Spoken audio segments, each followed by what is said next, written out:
1 minute later.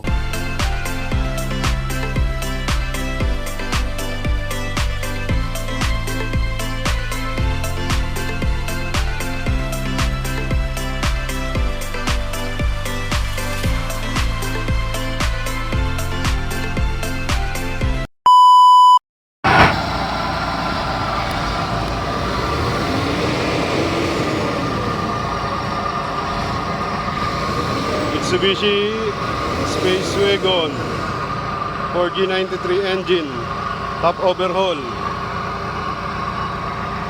naghalo, tubig, langis. Yan, okay na. Napapalitan na lang namin oil seal. Nakalimutan kong palitan yung isa. Yan, pero sa ano, umaandar naman siya na. Hindi na siya nag-overheat.